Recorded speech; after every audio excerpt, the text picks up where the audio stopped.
Welcome back, Utah. We've got a cute story about an archaeologist starting his career young, way young. A 6-year-old, Julian Gagin in Michigan, insisted to his parents that this cool rock he found at a Dinosaur Hill Nature Preserve was more than just a rock. It was a tooth, and he was right. He's a smart kid. He's a smart kid. The University of Michigan says he found a mastodon tooth 12,000 years old, and he is likely the first person to ever hold it, to ever touch it. That's incredible. A kid in Michigan found a mammoth molar.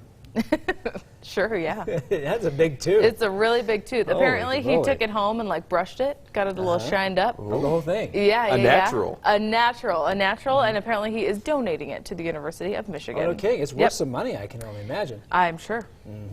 Revisiting the age-old question, do all dogs go to heaven? Well, these ones just might. Hundreds of animal lovers in the Philippines had their pets blessed at a drive-through ceremony on Sunday. It's for World Animal Day.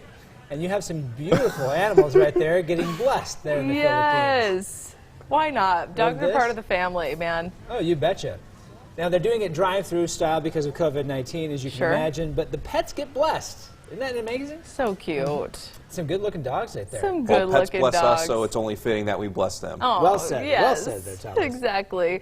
Okay, more than 15,000 pre-Hispanic and historical artifacts are now on display at 2 museums in Mexico, and this is a big deal because more than half of these artifacts and items are returning home. Wow. So they've been scattered all over the world. Some of them were in museums, some of them were in private displays because they were essentially taken, kind of stolen from the land. They were picked up by, either travelers or people who went there to, purposely find things and then not turn them in to local authorities. So a lot of these have been returned by museums, donating them back to their heritage, their original spaces. Some, again, private collectors returning them back to Mexico. This is pretty cool. A lot of them, hundreds and hundreds of years old. I feel like that's the history of Mexico, is you have people invading the land, conquistadors over from and Spain over. or something, and then we're taking this with us.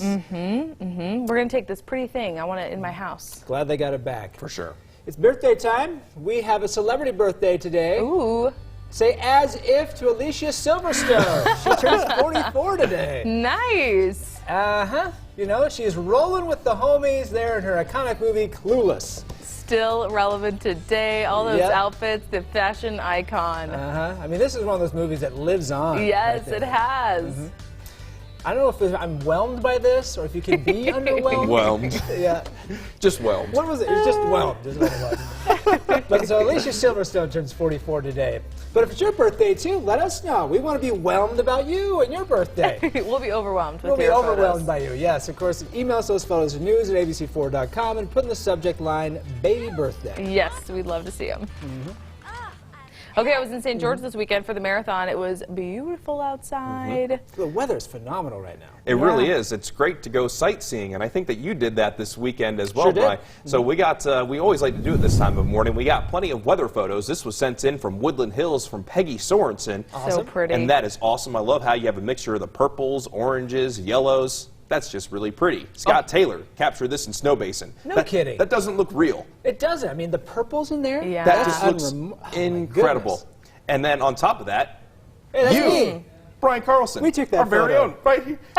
Just the aspens. They're going to aspen. They're gonna aspen. Yeah. That's my It's favorite Thomas phrase right there. It's beautiful. And And that's up at Silver Lake at Big Conway Canyon. So and pretty. I'm jealous. I wish I could have seen that. That is beautiful. And right now would be a great time to go sightseeing for those fall colors. And then also in Snow Basin, Chris Williams got a nice little drone video just slowly moving over the fall colors right there. Phenomenal. It's just incredible. The fall colors, you just can't beat them. Enjoy them while we have them because we're getting close to being past the peak in a lot of spots, especially in those higher elevations. But in the meantime, in St. George, all is nice and quiet this morning. The weather's not going to give you any issues as you're heading out the door, but depending on where you are, you might want an extra layer, maybe 2 extra layers, or just maybe a t-shirt. It's 65 degrees down in St. George. Meanwhile, it's 46 degrees in Delta, 48 degrees in Wendover, 54 degrees in Salt Lake City. I would definitely classify that as sweater weather. And then sitting at 33 degrees in Logan. Our forecast today, an 80-degree high in Salt Lake City, so temperatures about 10 degrees above average. Enjoy the warmth while we have it. In St. George, a daytime high of 90 degrees. We're looking at dry skies across the board with increasing clouds. But as we move into tonight, the rain chance will start to increase for the southern half of the state, and then by tomorrow afternoon, there will be at least an isolated chance across most of the state. As we check your traffic, no accidents out there to report early on this Monday morning, so we're looking good there. And our drive times, they're also looking good this morning. Park City to Salt Lake City between 31 and 32 minutes. If you want to take your weather with you on the go, especially since we're going to be talking about some pretty big changes as we go through this week, just download the Pinpoint Weather app. Go to the App Store or Google Play or scan the QR code right there on your screen. It is October 4th. We've got some fun national holidays for you today. It's National Cinnamon Bun Day. That sounds so good. wonderful. Doesn't it sound great? Oh, the gooiness. I know. Oh my gosh. Who knew And they they're were always massive, Swedish, too. which makes sense of why they sell them at IKEA. There Go to you go. IKEA, get a cinnamon bun. Yeah, we have some mystery solved there a little Yeah, bit. you can burn okay. some calories walking through the Right, you maze, gotta burn some calories for and the then you have a cinnamon cinnamon bun. Also, National Taco Day. This one should have been tomorrow, But Taco yeah, it's Tuesday. not But Taco hey, Taco Tuesday. Monday, whatever, any day of the week. I is mean, a taco they make some day. of these national days, they have them sometimes fluctuate with the day of the week. That's an easy one to be able to make sure you do that on a Tuesday. Sure. Every day is Taco Day, though, in my opinion. Also, National Golf Lovers Day. If you love golf, take a swing today. National Great. Consignment Day. Consignment stores, thrift shopping, so fun. We've got some good ones in Salt Lake City, too. National Child Health Day recognizes care and guidance children need to grow strong and healthy. Of course, yeah, make and recognize all those days today. I don't know how you do it. Let's see, how was the list here? We had consignment. You go to the Cinnamon consignment store, buns. get a cinnamon The cinnamon bun. one, it's Yeah. easy. That's Yeah. an easy one. You got Easy. a lot of shopping. Tacos. 5:56 at the time. Here's our top stories we're working on for Good Morning Utah at 6. Police arrest the shooter of the accused killer for that University of Utah football player Aaron Lowe. Hear how the alleged gunman is no stranger to police. Plus, the Church of Jesus Christ of Latter-day Saints held their semi-annual conference. What their plans are for around the world. You can have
We have justice for Aaron.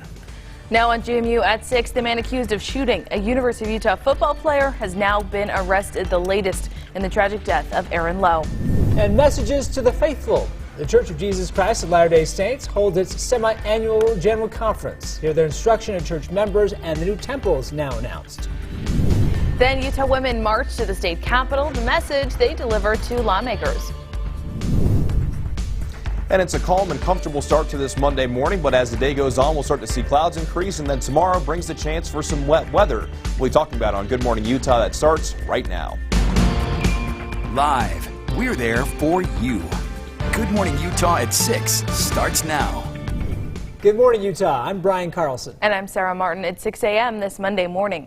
A man has been charged for shooting and killing University of Utah football player Aaron Lowe. The 22-year-old suspect is in custody. Salt Lake City police say his name is Book. He's accused of shooting and killing Lowe and seriously wounding another woman. Book has been booked into the Salt Lake County Jail with multiple charges, including murder. SLCPD says it's thankful for all the tips and info they got from the community. They got hundreds of photos and videos, ended up interviewing more than 20 people. Because of the incredible work of our homicide detectives, we have justice for Aaron. When I talked to Aaron's mother on Monday, I made her a promise. We would find her son's alleged killer. Police say Book has an extensive violent criminal history, and he was on probation for robbery at the time of the shooting. The woman shot is still in the hospital in critical condition. The University of Utah President Taylor Randall gave a statement about the arrest, saying, in part, "I am relieved by the news that the Salt Lake City Police Department has made an arrest in the case. I appreciate the responsiveness as they pursue a careful investigation to determine the facts of this murder. I also want to thank Mayor Erin Mendenhall and her team for their support." Now, the Salt Lake City mayor gave her own statement, saying, in part, "The shooting death of a remarkable, talented student athlete who is a son, brother, a friend, has shaken our community since last weekend. This morning, I was incredibly relieved to learn that an arrest was made in this case. The work of our Salt Lake City Police Department gives Aaron Lowe's family and our entire Capital City community a step towards justice." Aaron Lowe's family have shared details of his funeral arrangements. A public viewing will be held this coming Sunday in Duncanville, Texas, before he's buried in his nearby hometown of Mesquite, Texas, next Monday. The family asked people donate to the Ty Jordan Memorial Scholarship in lieu of flowers. They're thanking the University of Utah and their football program for helping with arrangements. Stick with us for the latest in Aaron Lowe's story, both on air and online at abc4.com. The time now is 6:02. The Church of Jesus Christ of Latter-day Saints held its semi-annual general conference over the weekend. We got some big announcements about new temples here in Utah. The conference going mostly virtual again for COVID-19. Church President Russell M. Nelson announced plans to build 13 new temples, including one in Heber Valley, and plans to rebuild the original Provo Temple. President Nelson encouraged church members to increase their temple attendance and to help strengthen their faith to withstand the challenges of life. Those who build their foundations upon Jesus Christ and have learned how to draw upon his power need not succumb to the unique anxieties of this era. Now, the other church leaders also echoed Nelson's message, saying the world's current struggles are an opportunity to reflect on faith. Church leaders also say their humanitarian efforts are increasing dramatically through member donations. Now to an update on murdered woman Gabby Petito. Her family has officially created a foundation in her honor to help find other missing people. The family plans to hold its first official fundraiser on October 17th. For more information, head to our website or thegabbypetitofoundation.org. Time now for your weather on the 4s. Time now 6:04. Let's check your weather on the 4s with meteorologist Thomas Gieboy. You know, Thomas, I'm getting some extra life out of my barbecue with this great weather we're having right now. Yeah, it really has been nice, and we've been seeing temperatures really above average. It was a beautiful weekend, and we're going to carry over a lot of that nice weather from the weekend into today. But as we make our way into tomorrow, we are quickly going to start to see some changes. But we'll talk more about that coming up in just a moment. In the meantime, how about this current view from downtown Salt Lake City with the doTERRA camera? Not really looking at any smoke out there. It's just beautiful, moderate air quality today for Davis County, Salt Lake County, and also into Utah County. But overall, we'll be looking at some pretty clear skies as we make our way through the first half of the day. But clouds will start to increase for the second half of the day, especially down south. But in terms of our temperatures right now, we're sitting at 56 degrees in Salt Lake City, 46 degrees over in Wendover, 48 degrees in Green River, 47 degrees in Price, 43 degrees in Vernal, 43 degrees in Rock Springs, 49 degrees in Blanding, and we're at 62 degrees down in St. George. On the satellite and radar, not too much happening, and not too much will be happening as we make our way through the first half of the day. But as I mentioned, especially in the southern half of the state, by the second half of the day, clouds will start to increase, and then from late tonight, we'll start to add the chance for a few isolated showers and thunderstorms. And again, this is mainly going to be the southern half of the state, and I know it says today, but this is mainly going to be for tonight. But this is all ahead of our next system that's going to be moving in, and moisture is going to be surging north as we make our way into tomorrow. And we'll start to add the chance for showers across most of the state. But tomorrow also brings a chance for some heavy rain down south. But for today, a daytime high of 80 degrees in Salt Lake City, 90 degrees in St. George, increasing clouds really across the boards with a partly cloudy sky in Salt Lake City, and it'll be partly sunny by the time we get to this afternoon in St. George. And we'll mainly have a southerly breeze anywhere from 5 to 10 miles per hour. As we check the traffic, not too much happening out there this morning. There was one accident on I-215 and 15, but that has since been cleared. So if you're making your way out the door early this morning, you're looking good to go. And if you're going from Park City to Salt Lake City, it's between a 31 and 32-minute drive. Safe travels. Will do. Thank you, Thomas. Time now is 6:06. Hundreds of people marched to the Utah State Capitol over the weekend, rallying for women's abortion rights. They took their march to the streets of downtown Salt Lake. The issue, a hot topic across the country. This year's annual march was one of many nationwide responding to the Texas restrictive abortion law. Rally organizers hope it will help convince Utah lawmakers to protect their rights to abortion. Well, we have formed a petition that we are going to be sending to our governors to let them know that we won't stand for any of our rights to be taken away. Now, a number of high-profile people appeared at the rally, including Utah State Representative Angela Romero and the new Black Lives Matter Utah President Ray Duckworth, among others.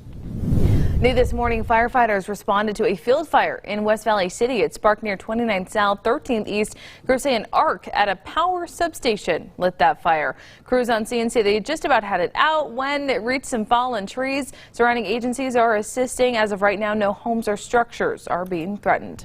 And then in Utah County, a man is seriously injured in an ATV crash over the weekend. We have a photo here of the crash. Sheriff's Office says on Sunday the man rolled down a steep 100-foot embankment there on Lake Mountain. He's a 44-year-old man from Eagle Mountain. Right now his injuries are unclear. Lifeline helped first responders hoist him into an ambulance, which then took him to the hospital.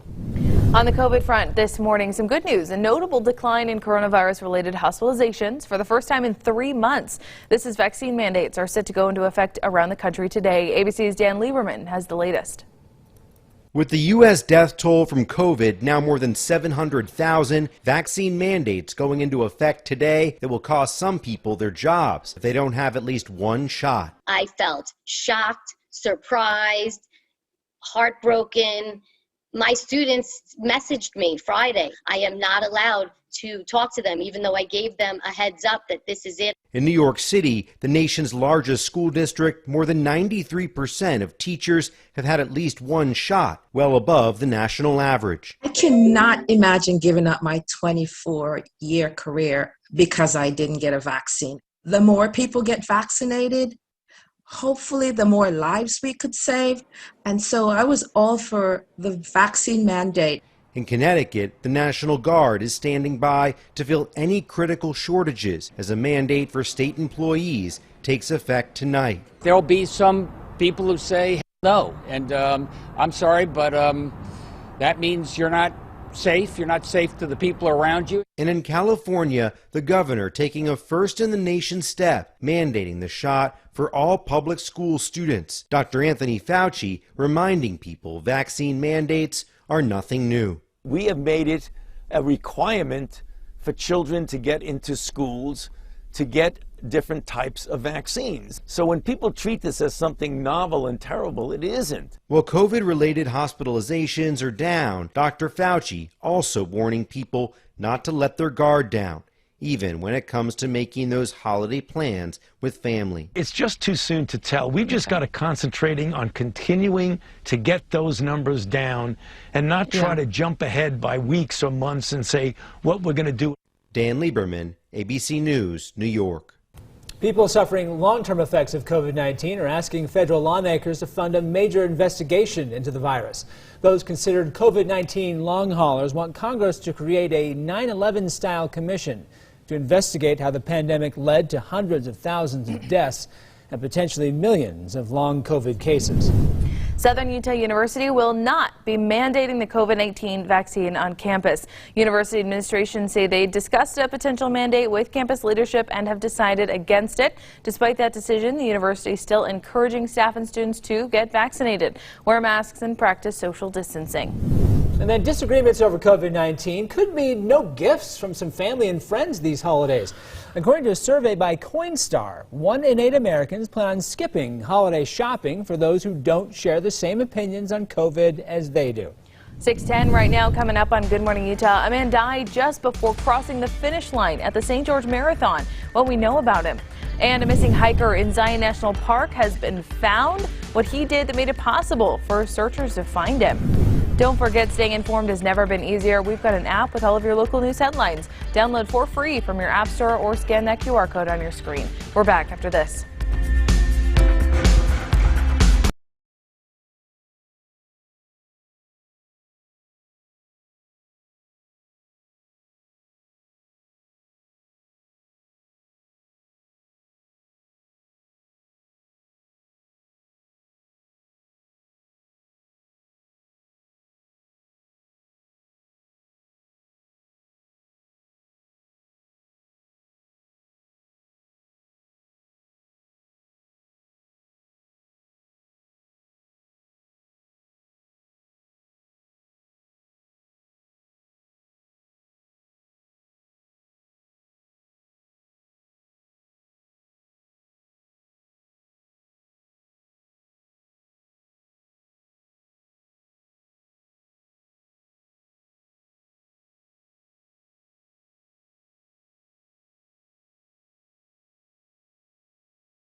Time now for your weather on the 4s.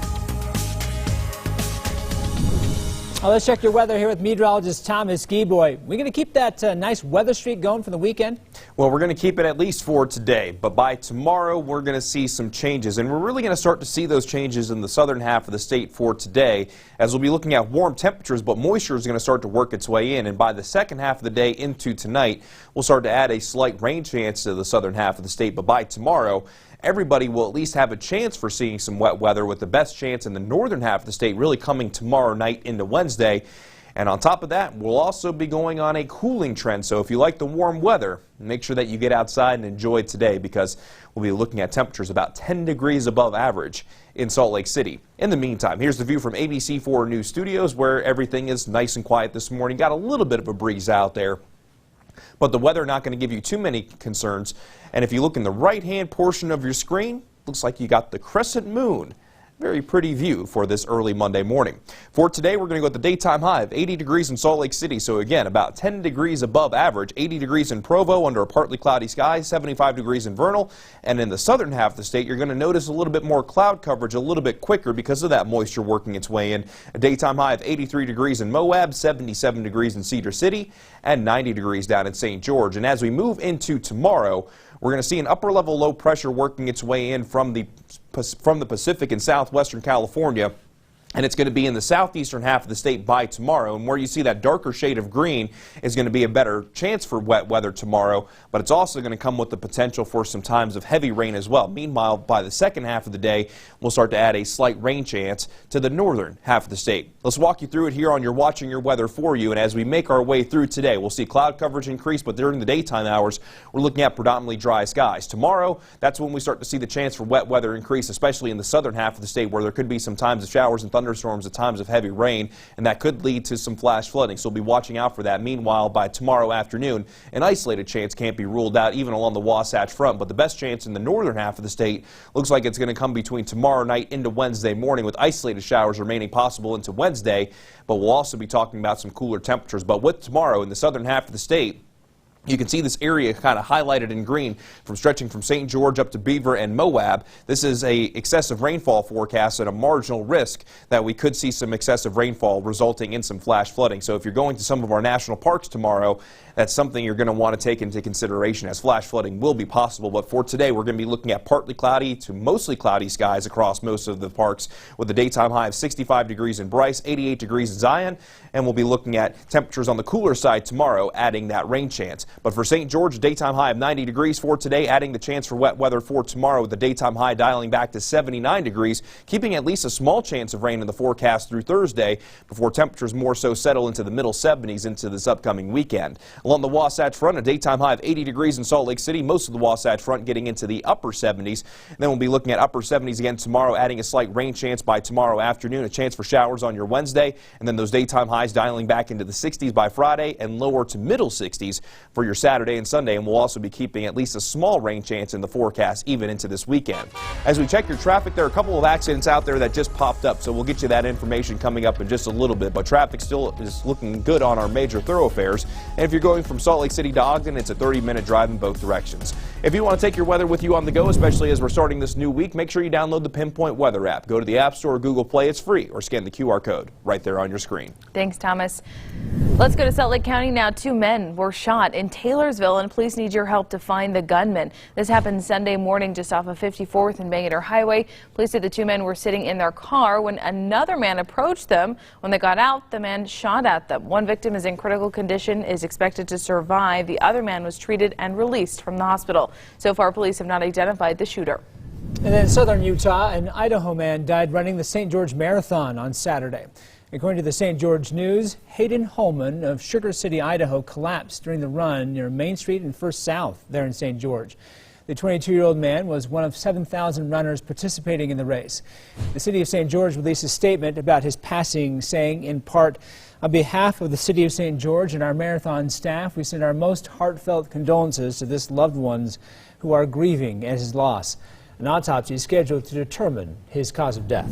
In Weber County, a person died in a horrific crash along Trappers Loop. This happened yesterday around noon. We're told a pickup truck towing a trailer was headed southbound on the southern end of Trappers Loop Road. The driver went off the road, then overcorrected, flipping the truck and trailer. You're seeing that there. The driver died on scene. The passenger, though, walked away unhurt. And then a man who took police on a car chase through Davis County, now behind bars. Christopher Robertson, accused of stealing a car from a dealership, then leading police on a dangerous chase that ended crashing head-on into a state trooper's squad car. Robinson was arrested. He now faces a slew of charges, including a number of felonies. A missing hiker, a missing man for 3 days at Zion National Park is home safe this morning. 79-year-old John Fisk Berg was found alive on Saturday afternoon above Lodge Canyon in Zion National Park. Berg was reported missing on Wednesday, September 29th, after failing to return from a hike. According to the National Park Service, the 79-year-old was able to make a 911 call to Washington County that was critical in helping search and rescue find him. Berg was treated on scene and was then transported to a St. George hospital. And a man shot and killed over the weekend at an apartment complex in Ogden. This happened late Friday night near First North and Harrisville Road. Police say a 31-year-old man got into a fight with a 30-year-old man and then shot him. The suspected shooter took off. The victim died at the scene. Police believe this is an isolated crime, and they have identified the suspect. Another suspect is behind bars for a wild shooting in South Jordan last week. Police say that Paul Neves shot at a car Monday night, hitting the driver twice and causing her to crash her car. The passenger in her car told police she and the driver did have contact with Neves and another man. Before they got into their car, they were shot at multiple times. Neves now faces a slew of charges, including felony discharge of a firearm at a vehicle. Time now 6:20. Up next here on GMU, a massive oil spill in California. Find out how many gallons of oil spilled and how it's affecting wildlife. Then the Powerball jackpot still up for grabs. Find out how high the pot is up to now. As we head to the break, here's a live look outside. Beautiful shot of a sleepy start to your Monday morning. You're in downtown Salt Lake, waking up here with us this morning. Here's what's coming up on Good Morning America. Good morning. Coming up here on GMA, the coast-to-coast vaccine mandate debates. California now becoming the first state to require students and teachers to get vaccinated. And nearly 150,000 New York City school employees are facing the deadline today to get the shot. We're going to have the latest on the pandemic and so much more right here on GMA.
Time now for your weather on the 4s.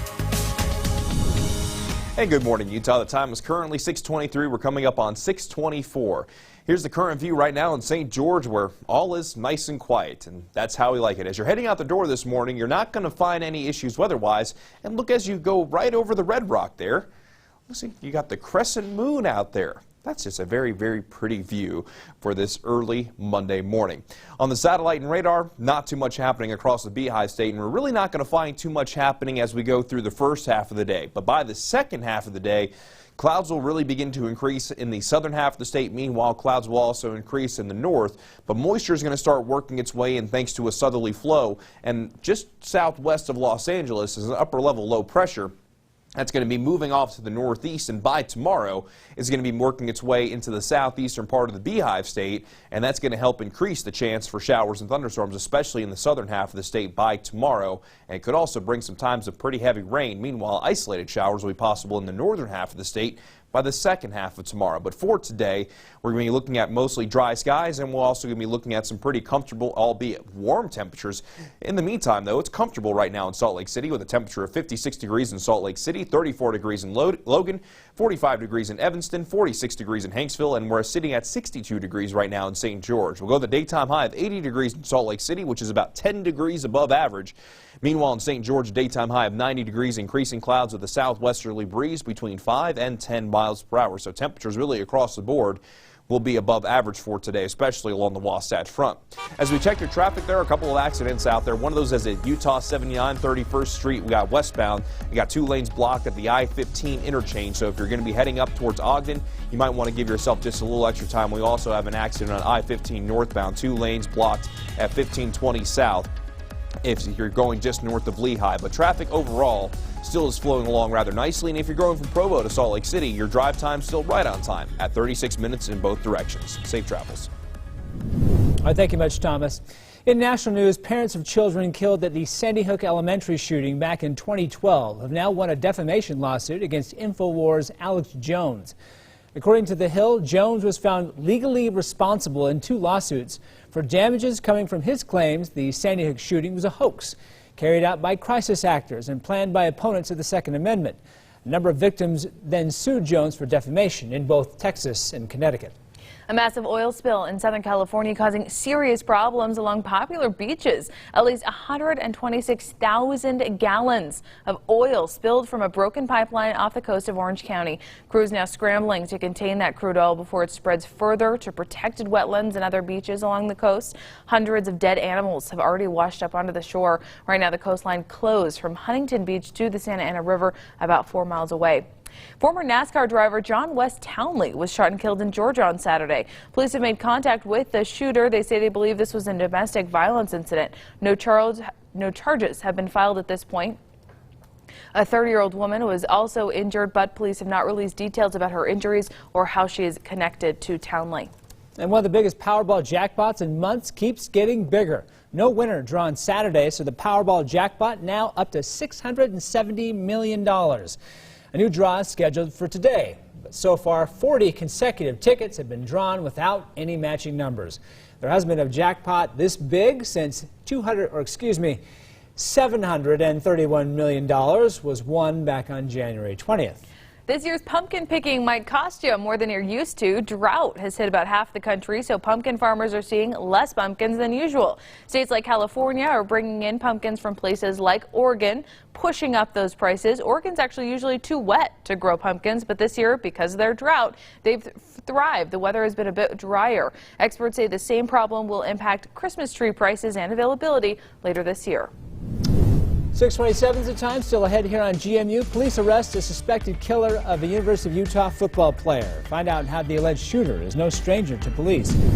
Plus, messages to the faithful. We hear from the messages given during the church's general conference and the new temples now being planned in the works. And as we head to the break, there's a live look outside. Deer Valley this morning, still a bit of a sleepy start to your week. And of course, to your Monday, we're back with more GMU right after this.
Live, we're there for you.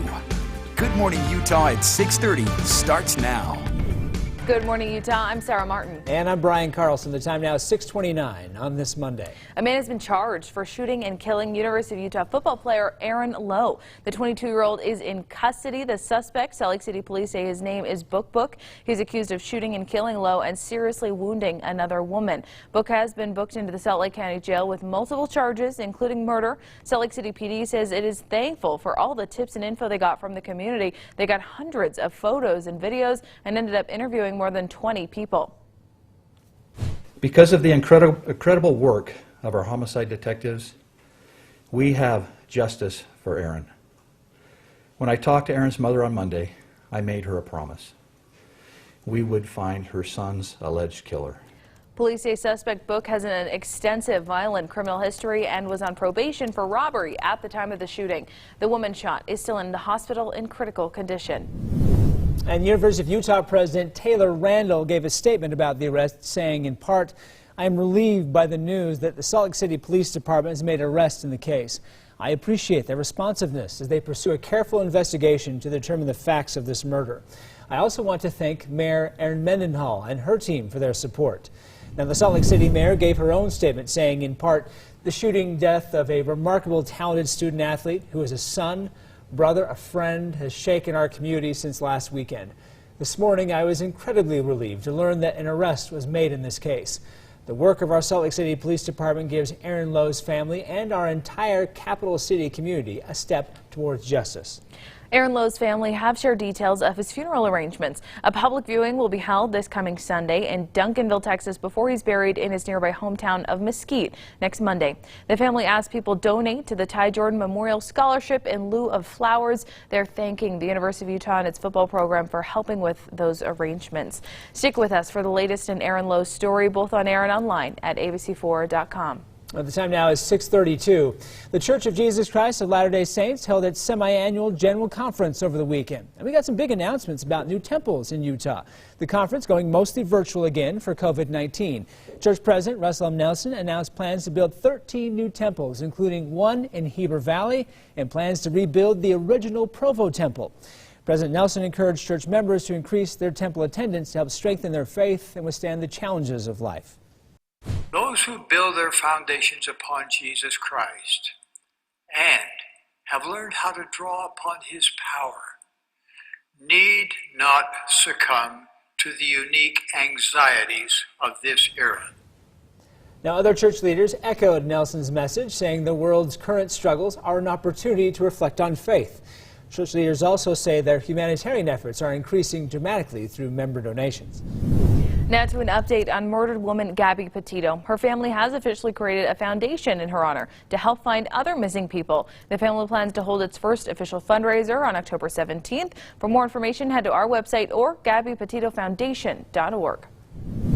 Let's check your weather here with meteorologist Thomas Gieboy. You know, it feels nice out there this morning, Thomas. Yeah, it's very comfortable, especially in Salt Lake City, where you might want a light sweater. Meanwhile, in St. George, you might be able to get away with just wearing a T-shirt. And we also have some very pretty views out there this morning. This is the view right now in Moab as we're looking towards the cliffs in the Colorado River, where you can see just a little bit of a reflection there as we're starting to get that early glimpse of the sunrise. But most importantly, you also have the waning crescent moon. That just looks beautiful out there on this early Monday morning. A marvelous view for this Monday morning. Right now it's sitting at 56 degrees in Salt Lake City. We're at 42 degrees in Provo. You probably want at least a sweater as you're heading out the door there. Meanwhile, it's 45 degrees in Milford, 43 degrees in Cedar City, 62 degrees down in St. George. So we have temperatures ranging anywhere from the 30s in Logan down to the 60s in St. George. And temperatures right now, they're a little bit above average, but they'll definitely be above average as we move into this afternoon with a daytime high of 80 degrees in Salt Lake City. That's almost 10 degrees above average. Meanwhile, in St. George, a daytime high of 90 degrees, increasing clouds, but the rain chance stays away during the daytime hours. However, as we go into tonight in St. George, the rain chance will be increasing, and you'll see that in the southern half of the state for tomorrow on the recreation forecast, where scattered showers and thunderstorms will be a possibility. And even in Park City in the northern half of the state tomorrow, we could see a few isolated showers and maybe a thunderstorm or two. by the second half of the day, as those temperatures will be trending a lot cooler, so we'll get cooling temperatures and also a higher rain chance as we start tomorrow. In terms of your traffic, as we're starting off this Monday morning, got a couple of accidents out there on I-15. One of those is north of Lehigh, and we also have one in Ogden, but it doesn't look like that's slowing down traffic too much in these areas. But if you're traveling through these areas, you might want to give yourself just a little extra time. But if you're going from Provo to Salt Lake City, you're looking at a 36-minute drive in both directions. Safe travels. Thank you, Thomas. Recent controversy surrounding Facebook's Instagram for Kids is sparking conversations about social media and children's mental health. We talk about how to help your kids navigate social media in today's Kids Under Construction.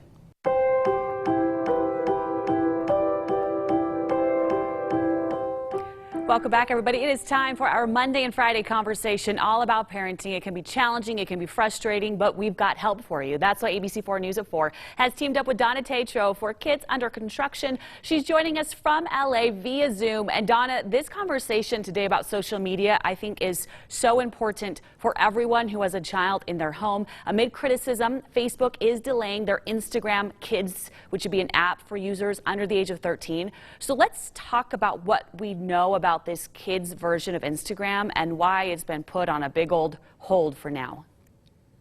Yeah, Emily, this is really important news and something all parents should know about. You know, child advocates have been urging CEO Mark Zuckerberg and the company to stop the kids version of Instagram. And they have cited increased cyberbullying, possible vulnerability to online predators, and what they call Facebook's, quote, checkered record in protecting children on its platform. So this is an ongoing concern for child advocates and parents. Okay, let's talk about this new report saying that Instagram is, quote, toxic for teens. It's something that a lot of parents would say, yeah, I know, I'm watching it, but now we're seeing really a report kind of backing up that idea. Yeah, I mean, it's what parents have been feeling and noticing and seeing in their own homes. And the Wall Street Journal came out with this report. There were leaked files, and it's basically saying that Instagram is toxic for teens, especially girls, and some teenage girls, leading to poor mental health issues and anxiety, and specifically citing body image issues. But you know, what about the boys? We don't know about what's in the report regarding boys. Is there anything? Did they do any research about boys? There's the comparisons, the perfect lives, the travel, etc. And this perpetuates that myth that external things make us happy. And so we as adults can look at Instagram and see all these great vacations, and kind of it could bother us as adults. What is it doing to the teen brain? So there's so much we still don't know, but this is really important for parents to be aware that this evidence is out. And despite all the evidence and everything that the parents know, kids are on social media. So let's just talk about the reality of it all, that it is happening. Yeah, exactly right. This is our kids' playground, if you will. Their park, their mall that they hang out. They are digital natives, so they're going to be on social media. So we have to understand that as parents and allow this process to happen. This is how they connect, right? But we have to be able to help our kids manage social media. So it's not like saying, no social media for you. It's how can I help you be safe on social media? So let's talk about that. For a lot of parents, I think they're just at a loss of what do? I can't turn off the cell phone. I can't lock it away. It's going to happen no matter what. So what can parents do to help their children have a healthy relationship with this digital world? Yeah, so definitely parents have to monitor. Full on, they have to monitor, even if child doesn't want it. That's just part of being a parent, just like you're not allowed to before the age limit.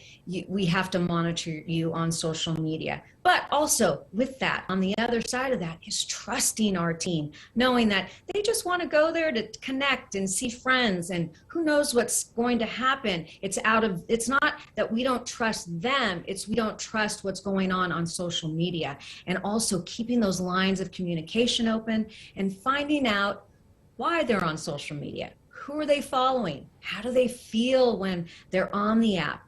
All of these conversations, ongoing conversations, are going to help our kid be healthy and safe on social media, because this is their reality. This is their childhood. I love that idea that this is going to be happening. But if those conversations are happening, if something bad happens, then you're more likely to hear about it from your child directly. Donna, a very important topic as always, and we appreciate you sharing some of your week with us here on Kids Under Construction. Again, we talk to Donna every Monday and Friday here on the news at 4, but you can get more from Donna at any time. Just go to our website, abc4.com, her podcast, Kids Under Construction, several episodes waiting for you right there. You could hear as she dives deep into these topics of parenting, which for all of us is something, if you're lucky enough to be a parent, there are some trouble spots that Donna will help you work through. Also, if you've got a question for her, please send them to us, kidsunderconstruction at abc4.com. Donna, as always, thank you very much. 6:40 now, coming up on Good Morning Utah. Utah women marched to the state capitol, the message they delivered to lawmakers during the annual protest. Plus, a fashion show dedicated to empowering women. What popular company hosted it? Don't forget, staying informed has never been easier. ABC4 News is there for you. We've got breaking and local live streaming news on our free app. Download from your app store or scan that QR code right there on your screen.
From Utah's most accurate forecast, here's a pinpoint weather update. The time is 6:44. Let's check your weather on the 4s with meteorologist Thomas Gieboy. I went up to Kane and checked the leaves over the weekend. Thomas, the colors are amazing right now. Yeah, we're really looking at the peak of the fall colors really this week and really kind of wrapping up next week, because as we're getting farther and farther now into the month of October, cooler weather is going to keep on coming in. And as we're going to be going out today, you're going to be finding some pretty nice weather as we're going to be looking at some warm weather, but moisture will start to move in. And then starting tonight in the southern half of the state, we'll start to increase the chance of rain, and by tomorrow afternoon, There will be at least a small chance just about everywhere across the Beehive State, and a cooling trend will begin, and that looks like it'll begin tomorrow, and then it'll be pretty cool for the upcoming weekend, but we'll talk more about that in just a moment. Want to start off with this beautiful view, though, from Deer Valley this morning, and that is incredible. You have the twinkling stars out there this morning, and you also have the waning crescent moon. And even though it's a waning crescent moon, it's still rather bright out there as it's still reflecting off the reservoir. That is just a gorgeous way to start this Monday. Temperature-wise, it's 34 degrees in Logan, 52 degrees in Ogden, 56 degrees in Salt Lake City, 42 degrees right now in Provo. Probably want at least a sweater as you're heading out the door there.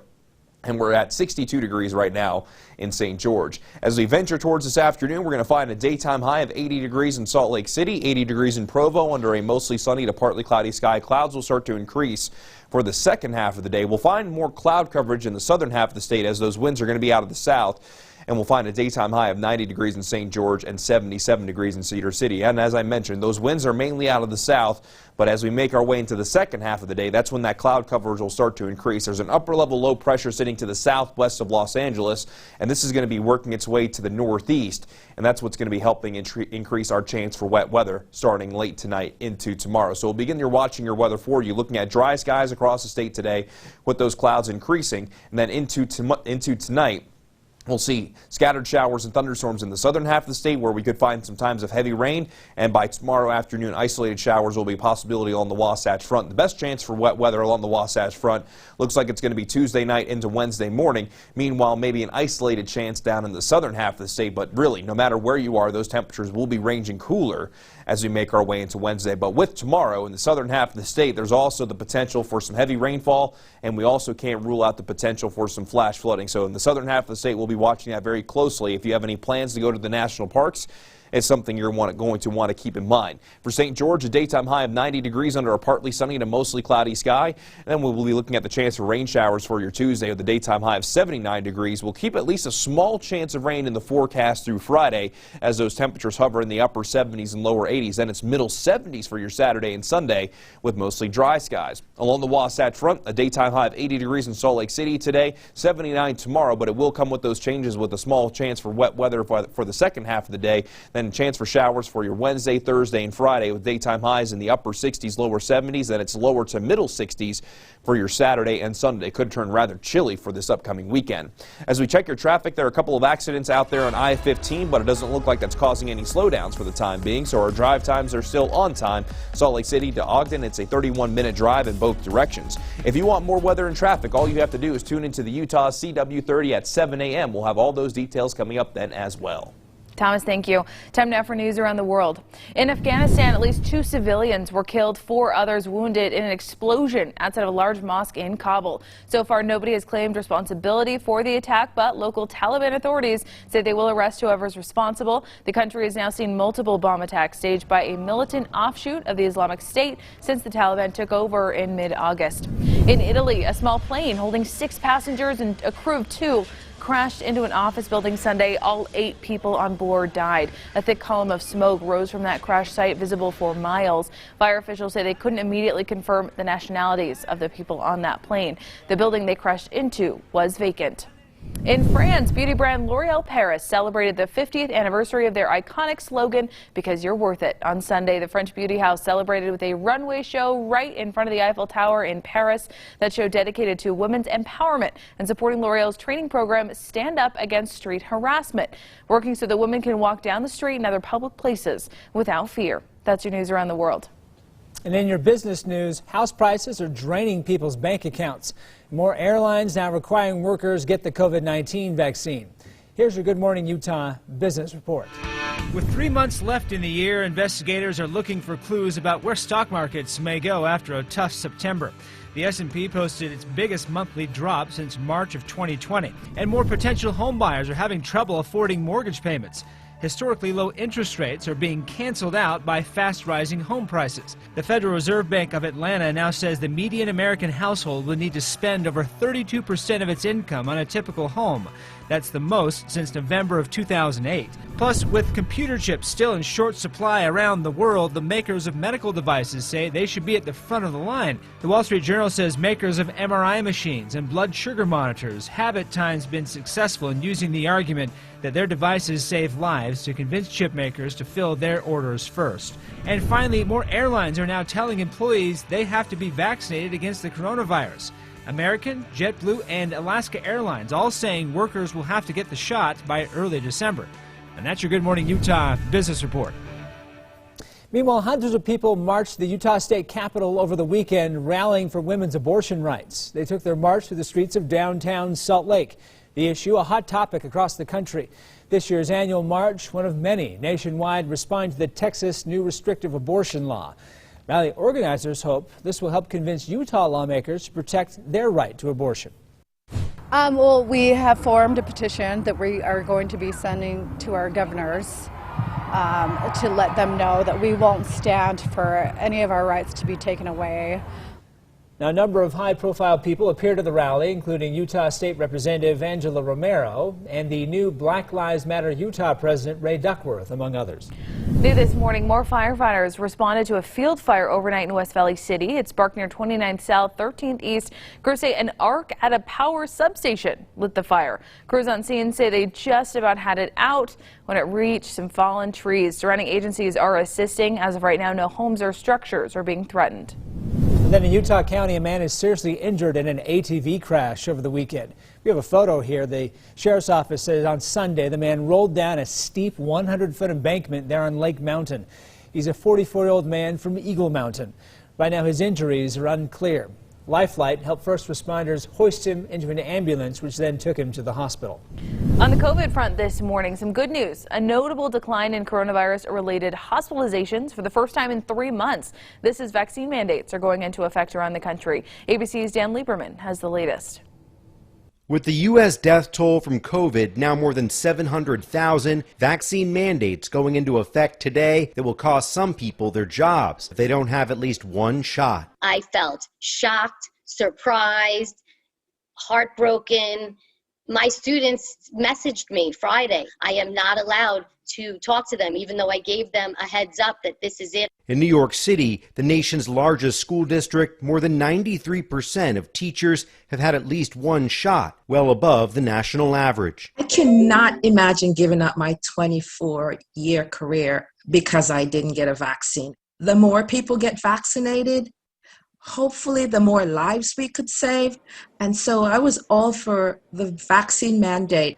In Connecticut, the National Guard is standing by to fill any critical shortages as a mandate for state employees takes effect tonight. There'll be some people who say no, and I'm sorry, but that means you're not safe. You're not safe to the people around you. And in California, the governor taking a first-in-the-nation step, mandating the shot for all public school students. Dr. Anthony Fauci reminding people vaccine mandates are nothing new. We have made it a requirement for children to get into schools to get different types of vaccines. So when people treat this as something novel and terrible, it isn't. While COVID-related hospitalizations are down, Dr. Fauci also warning people not to let their guard down, even when it comes to making those holiday plans with family. It's just too soon to tell. We've just got to concentrating on continuing to get those numbers down and not try to jump ahead by weeks or months and say